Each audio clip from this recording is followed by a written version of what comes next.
The Benjamin Dixon Show is only possible with listener support. Go to www.thebenjamindixonshow.com to register for our blog and join the Progressive Army. Hi, I'm Fox San Antonio's Jessica Headley. And I'm Ryan Wolf. Our greatest responsibility is to serve our Treasure Valley communities, the El Paso, Las Cruces communities, Eastern Iowa communities, Mid-Michigan communities. We are extremely proud of the quality, balanced journalism that CBS 4 News produces. But we are concerned about troubling and irresponsible, one-sided news stories plaguing our country. The sharing of biased and false news has become all too common on social media. More alarming, some media outlets publish these same fake stories without checking facts first. The sharing of biased and false news has become all too common on social media. More alarming, some media outlets publish these same fake stories without checking facts first. Unfortunately, some members of the media use their platforms to push their own personal bias and agenda to control exactly what people think. And this is extremely dangerous to our democracy. Wow, those are the voices of about 200 news anchors from CBS, NBC, ABC, all of your local news stations. A total of 193 of them that are owned by a company called Sinclair Broadcasting. Sinclair sent down transcripts or sent down a script to their employees, their anchors, and demanded that they read these scripts. Now, by now, I know you've heard of that, the story. You've probably heard the clip, and you probably already have the background on Sinclair, which is a right-leaning conservative media group that is looking to do something more than just be the voice of Donald Trump. And I say they want to do something more than just be the voice of Donald Trump, because if you listen to the talking points that they gave, as innocuous as they sound, they are quite literally the exact talking points of Donald Trump. And it is a key component of Donald Trump's attack on the media, which is a key component of Donald Trump's entire political identity and political approach. Right. And this is why Donald Trump is so dangerous. His entire platform is built off of attacking the media, whether the media be good, bad, or indifferent. As long as he has a way of vilifying the media, then he is going to be able to pacify and satisfy his base.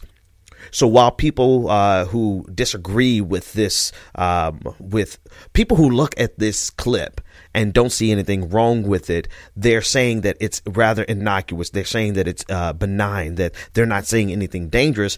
But the fact of the matter is, one, we know who Sinclair Broadcasting is. And number two, we know Donald Trump's talking points when we hear them. And number three, this is exactly what Donald Trump does. This is exactly what he wants done. He wants to put a wedge between any media outlet that says anything negative about him or reports accurate information about him that he views as negative. And this is a critical component of any authoritarian regime, any type of dictator. They want to seize full control over the media, and the media dare not publish anything that is less than flattering to the dear leader. Now, before we go any further, I want you to listen to a little bit more of these reporters, of these anchors, who have, many of them have anonymously come out and said that they were forced to do this, and they don't really have a choice based on the terms of their contracts. This is extremely dangerous to our democracy. This is extremely dangerous to our democracy. This is extremely dangerous to our democracy. And this is extremely dangerous to our democracy. So, yeah, this is absolutely dangerous and detrimental to our democracy. And the irony, the painful irony of it is it's what they are doing.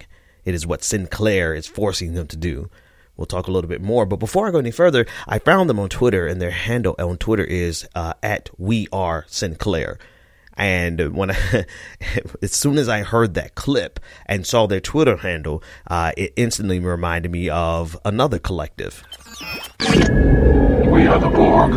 Lower your shields and surrender your ships. We will add your biological and technological distinctiveness to our own. Your culture will adapt to service us. Resistance is futile.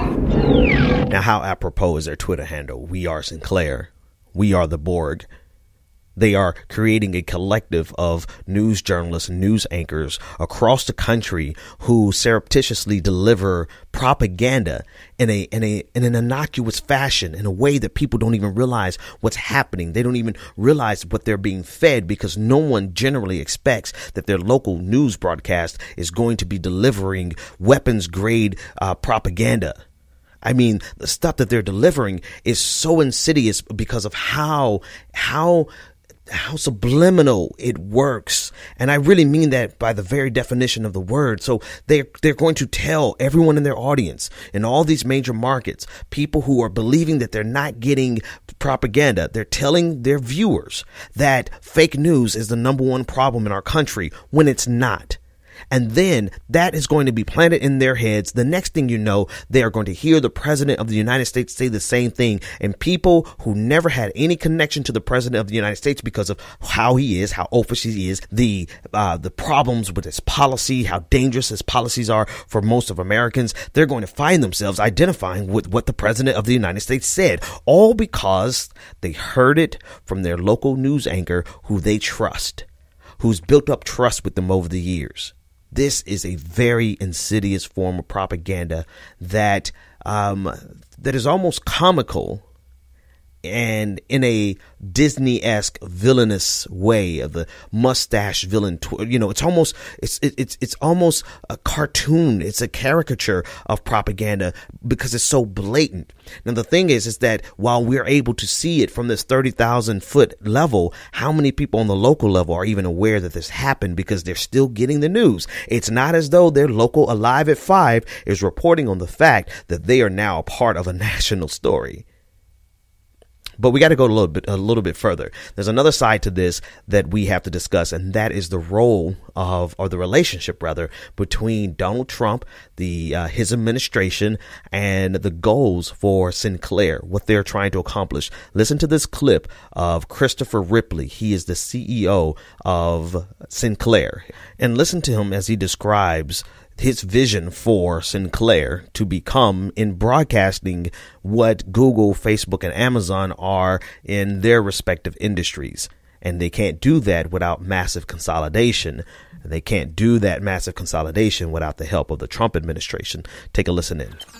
We're the largest TV broadcaster by far, but yet we are so tiny compared to AT&T, Verizon, Comcast, Charter, Google, Facebook, Amazon. And all those names that I just said are people that we interface with. They're either customers or vendors or competitors, or would-be competitors. So that's the ecosystem we play in. And the reality is we look around and we find ourselves the shortest of everyone at that table. And that's one of the reasons why we just sort of scratch our heads from a regulatory basis why there could be any grounds to prevent such consolidation from happening, when if it doesn't happen, we'll simply cease to exist as an industry. And there it is. This all makes a lot of sense now. Notwithstanding the fact that Sinclair has been a very conservative media outlet for a very long time, all the way back to the Iraq War, they refused to show a documentary that they felt was unpatriotic across their network. And then they turned around in 2004, but they ran a documentary that was detrimental to John Kerry's presidential campaign. So they've been conservative for a very long time, but now we see that conservatism is paying off in very real, tangible ways. They are now in a position where they can launch themselves into becoming a Google or an Amazon for broadcast media. And the only thing that's really stopping them would be the federal government. If the federal government blocked them because of antitrust laws or because of the regulations that were in place that try to maximize competition in media outlets, particularly because of the role that media plays in our society, the only thing blocking Sinclair from achieving their dreams of being the Facebook of broadcast media would be the federal government, particularly the current administration. So this makes a lot more sense when we think and we put this into context of Jared Kushner's deal. Back into the 2016 election, Jared Kushner, and this is very public, I'll put a link in the description, Jared Kushner made a deal with Sinclair Media in exchange for getting more access to Donald Trump. Sinclair agreed that they would give him better coverage. Most people who are paying attention knew that Sinclair Broadcasting has always been conservative, but now Sinclair was perfectly in the tank for Donald Trump. And obviously this deal went through. And as a result, Sinclair Media began providing not only pro-conservative talking points at a local level, they even began broadcasting a segment called Bottom Line with boris-epshteyn. He is a former special assistant to Donald Trump. And now on the local level, this is the key important thing. The most important thing is that on the local level, local stations are presenting a local, quote unquote, local voice that is actually a top down voice being sent and forced on local stations by Sinclair Media. Take a listen to this former special advisor to Donald Trump as he gives talking points that are being forced on these local stations by Sinclair Broadcasting. The first clip is of him attacking the media just like Donald Trump. From the very start of the Trump presidency, the press briefings have veered way off course. They've become much more theater than information gathering. Theater in which, frankly, the press has often played the leading role. In this next clip, the local reporter, Boris-Epshteyn, who's actually working for Sinclair Media on a national level, this next clip, he explains why the military parade is just fine and exactly what we need. Here's the bottom line.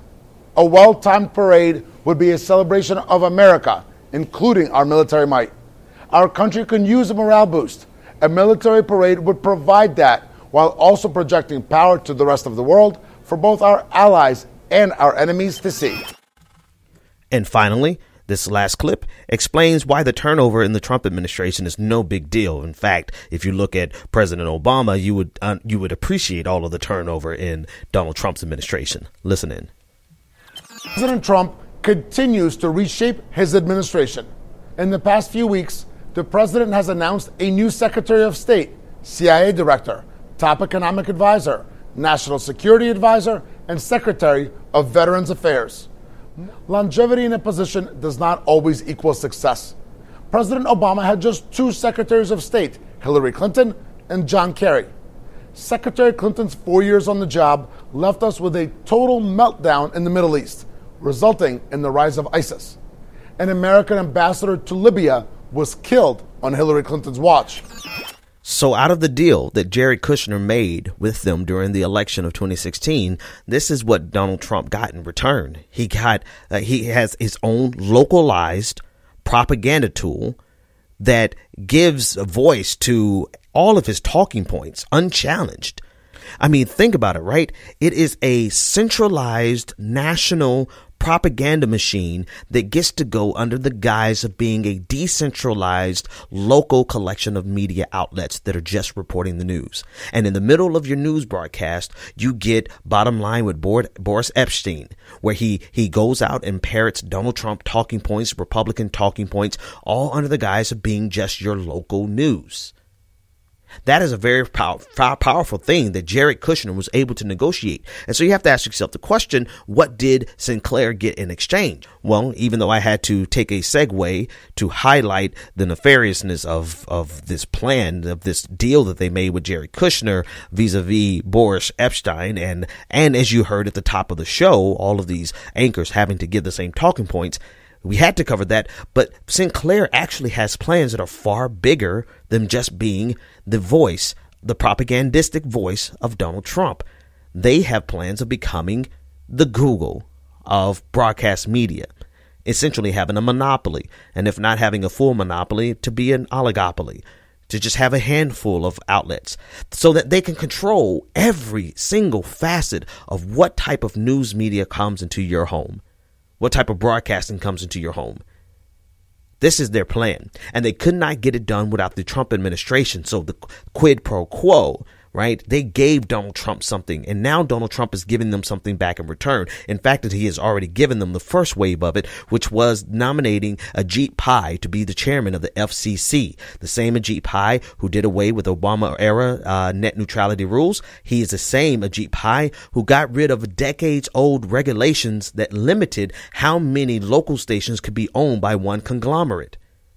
That was one of the very first things that Ajit Pai did when he became chair of the FCC. And don't think Sinclair didn't notice, because this actually made way for their purchase of Tribune Media, a $3.9 billion deal, which is going to put Sinclair in 72% of American households. It's not enough that they already have a deep reach into America in terms of broadcasting with their 193 stations, but now with the deal with Tribune Media, they will have access to 72% of American households. And now we see already what they're going to do with their monopoly. They're going to forward right-wing conservative ideologies. Sinclair noticed, and Sinclair's CEO thanked Ajit Pai personally. Take a listen to this clip.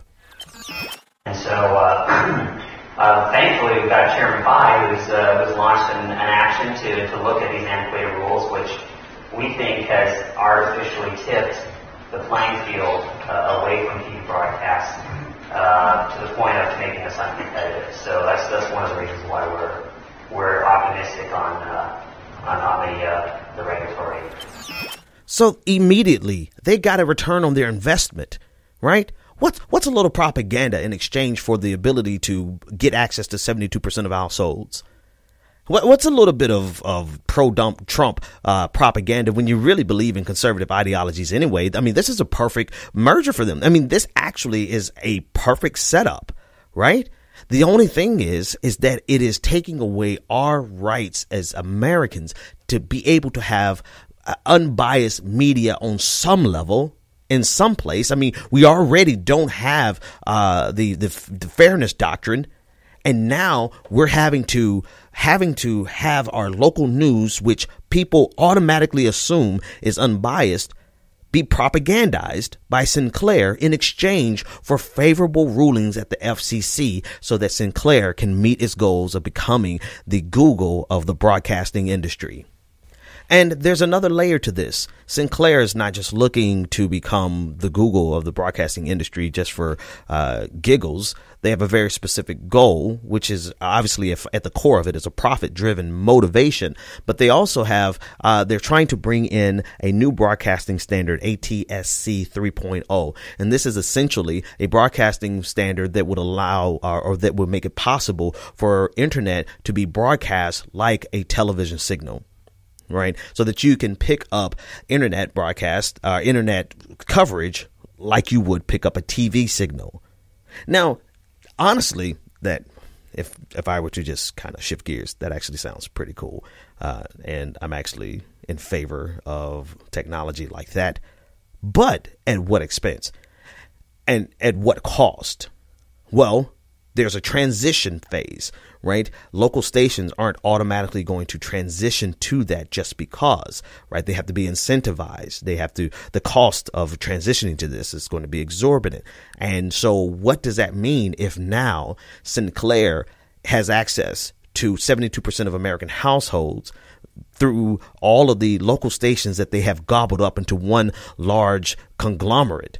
Well, that means that they can force these stations, because they own the stations, they can force these stations to convert to the new broadcasting standard, ATSC 3.0.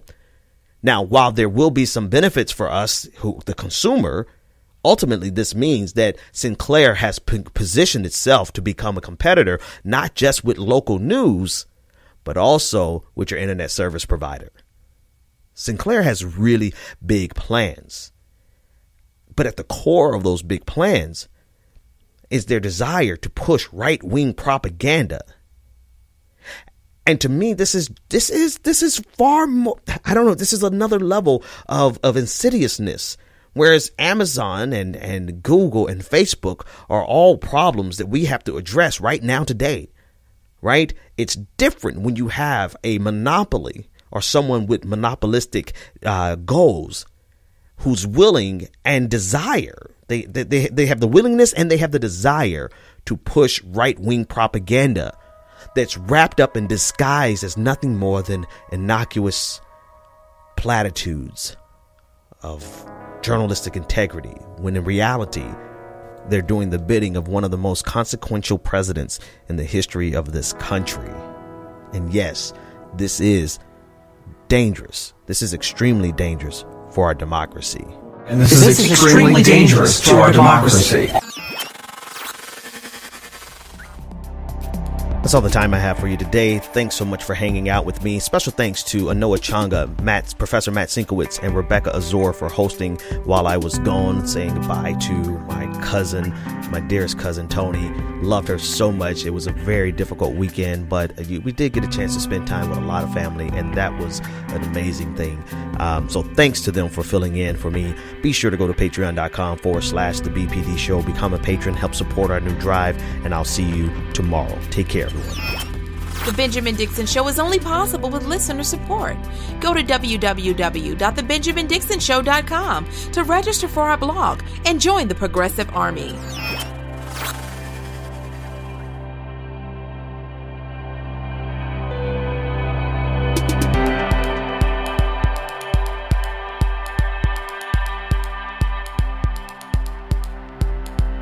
Thank you.